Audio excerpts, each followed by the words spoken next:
Ah oui, il a changé, beaucoup plus précis en virage, même si, écoutez, les pneus crissent toujours. Plus de 2,5 tonnes aussi. Bon, on a toujours une démultiplication énorme du volant, c'est un 4x4. Et puis un peu de tangage, du roulis dans les appuis. Mais le plus gros changement, c'est la précision du train avant quand on vire. C'est presque comme un SUV, presque. Hein. Ça s'explique d'abord par ceci. Ça, c'est l'ancien. On voit ici qu'on a un pont rigide. Les deux roues sont reliées par un pont qui est rigide. C'est très bien en 4x4, mais sur la route, c'est moins bien. Moins précis pour virer, par contre, ultra solide avec, regardez, les cardans cachés dans ces sphères métalliques argentées.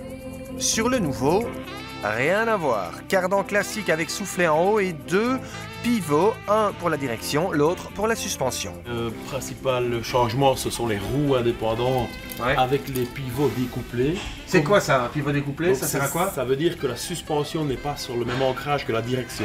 Ok, ça apporte quoi? Comme dans toutes les voitures de sport, ça empêche d'avoir des réactions néfastes dans le volant.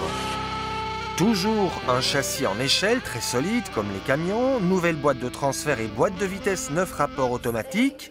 Et ce n'est pas tout. Il est en 4 bras. Il est en 4 bras arrière aussi. Tu sais quoi, c'est la suspension arrière du pick-up qu'ils ont mis. De toute façon, le classique, il est produit avec Renault et Nissan, alors que ça, c'est Sterpusch qui produit ce véhicule-ci, en Autriche. Il est toujours fabriqué en Autriche? Oui. Ah, ouais. Depuis 79? Oui. En fait, en 1972, c'est le Shah d'Iran qui contacte Mercedes pour lui construire un 4x4 militaire, l'Explorer. Mercedes va s'associer avec les Autrichiens de Sterpusch qui sont spécialisés dans les camions militaires. Mais le Shah chahuté n'achètera pas l'Explorer. Par contre, l'armée allemande achètera ce gros Shah. Et l'Explorer deviendra G pour Geländewagen, auto tout-terrain. Près de 40 ans plus tard, il reste reconnaissable parmi 1000. En noir, l'avant-dernière version. En gris, le nouveau avec des boucliers et passage de roue, tiens, fabriqué en Belgique chez Alro, dans le Limbourg.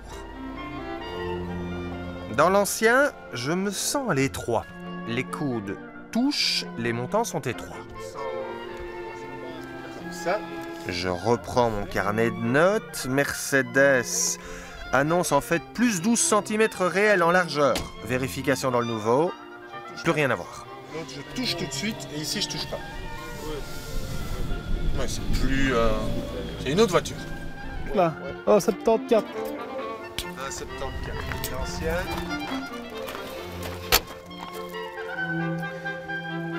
Euh, 65. Ouais, il a 10 cm plus large. D'extérieur à extérieur de pare-brise, on est à quoi? Plus 10 cm? Plus 10, ouais. Ouais, mais qu'est-ce que... C'est à la limite, c'est mécaniquement compréhensible, puisqu'on est passé au double triangulation. Oui, tout à fait. Pour avoir des roues indépendantes, on a besoin de largeur. Pourquoi? Il faut de la longueur pour les triangles de suspension. Et pour ne pas avoir des tout petits cardans? Voilà. Pour que ce soit plus solide. Tout à fait. Donc c'est plus du tout la même caisse. Non.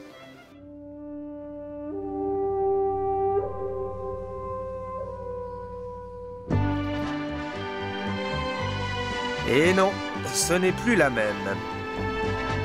Elle gagne 7 degrés en angle d'inclinaison et améliore également ses angles d'attaque et sa hauteur pour passer les guides. Oups, ça patine.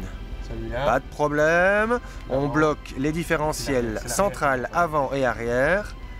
Les roues tournent alors à la même vitesse. La boîte automatique 9 vitesses en mode réducteur, vitesse lente. Le nouveau G, ici en V8 biturbo essence 610 Nm, est vendu par Mercedes comme supérieur à l'ancien en tout-terrain. Mais sera-t-il aussi fiable? Les frères Reul ont des doutes.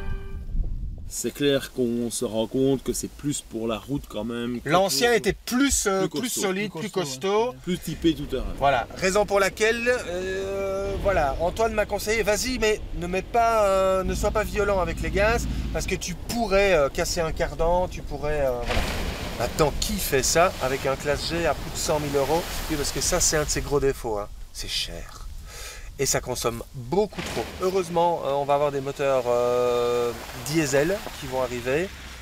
Est-ce qu'on pourrait mettre un électrique là-dedans? On aurait la place pour mettre les batteries? Les Américains le font, non? Certainement. Retour au garage pour parler d'une autre icône. C'est une icône? Oui, Pourquoi? parce qu'il est intemporel comme le Defender. Le Defender de Land Rover. Justement, le Defender, il va changer l'année prochaine, c'est ça? Oui. On va avoir un nouveau. Mais vous avez préparé Non, c'est un Defender. une ultime évolution unique.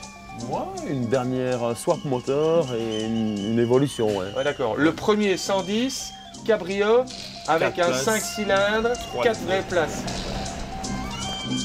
Bon alors les gars, c'est parti pour la grande aventure au Monte Sauvage d'Ewaï, c'est par là. Oui, Monte Sauvage, c'est plutôt Dactari, élevage de Bilstin. Nouveau Defender l'année prochaine, il va être très différent aussi puisqu'on parle en fait de la structure de base du Discovery avec 4 roues indépendantes. Donc là aussi, on va se retrouver comme pour le Classe G avec... ça ressemble à avant, mais c'est plus du tout comme avant.